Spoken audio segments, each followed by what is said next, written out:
जय गुरुदेव। साप्ताहिक सत्संग शब्द धुन ऊपरी मंडलों से जो शब्द धुन हमारे घाट पे उतर रहे हैं, वही इस चराचर जगत से छुटकारा दिलाने का मात्र एक रास्ता है। वो जो धुन है, उस धुन को सुनने के लिए संतों की शरणागति आवश्यक हो जाती है। उसकी महिमा का वर्णन संतों ने अनेक बार किया। उस वर्णन में उसके शब्द कम पड़ जाते हैं सबके, उसका वर्णन हो नहीं पाता। साधकों ने तो उसको खुद सतगुरु कह दिया, खुद स्वामी कह दिया। सतगुरु का पहला ध्येय यही होता है कि जीवात्मा को उस धुन से जोड़ दिया जाए। जैसे कोई इलेक्ट्रॉनिक सामान, उसमें कितनी कारीगरी है, उसमें कितनी कला है, काबिलियत है, उसका पता तभी चलेगा जब उसके अंदर बिजली प्रवाहित होगी, तभी वो अपनी पूरी क्षमता का प्रदर्शन कर पाता है। ठीक इसी प्रकार सतगुरु के नाम की महिमा, उस धाम की महिमा का पता तभी चल पाएगा जब धुन से इस जीवात्मा का मिलाप होता है। जब धुन से इस जीवात्मा का मिलाप हो जाता है, तब सारी चीज़ों को समझाने का, महसूस करने का ये जो रास्ता होता है वो स्पष्ट हो जाता है। तब सतगुरु एक वचन कहते हैं और उस एक ही वचन पर साधक पूर्णतया निर्छावर हो जाता है। फिर शक और संदेह का कोई स्थान साधक के अंदर नहीं रहता। उसकी महिमा का वर्णन करते हुए संतों ने बताया कि नाम की लज्जत में उनको भूख प्यास का ख्याल नहीं आता।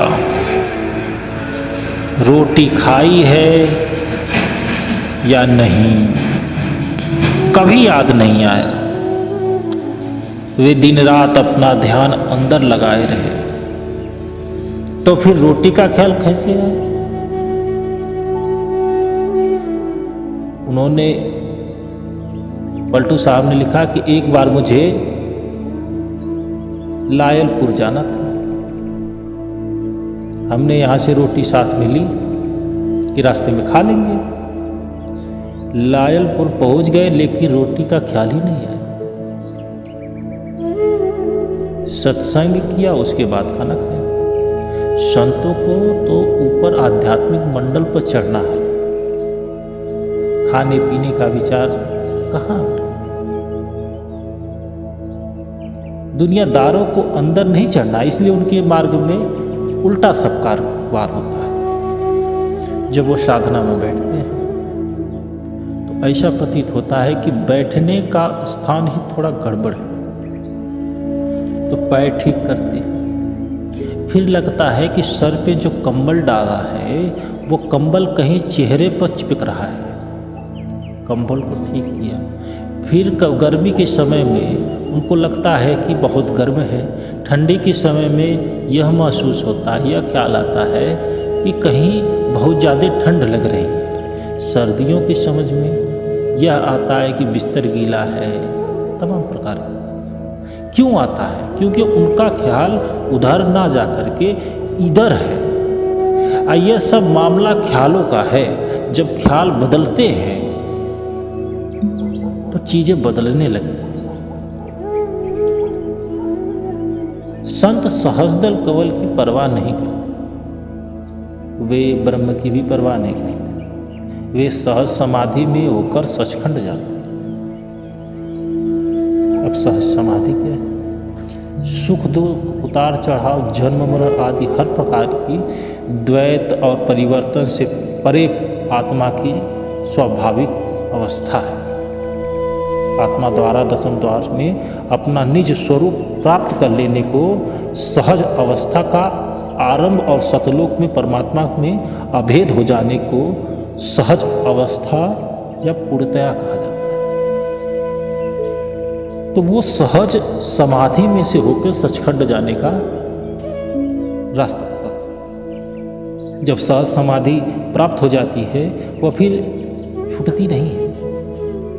वह तेल की धार है,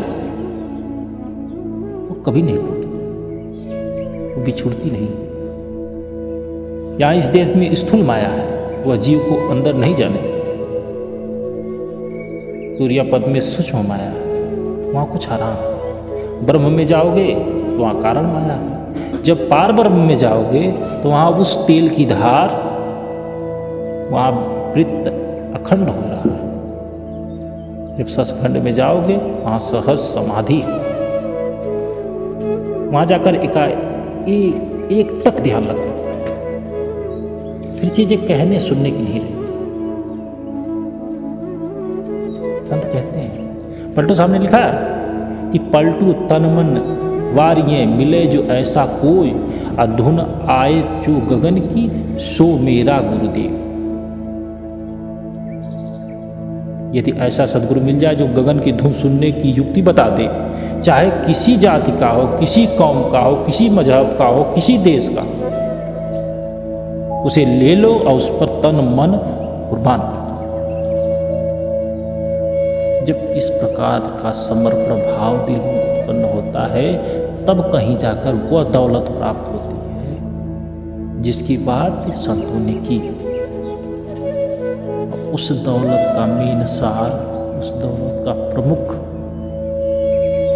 तत्व वह धुन है जिसे संतों ने लोगों को जोड़ने की बात की।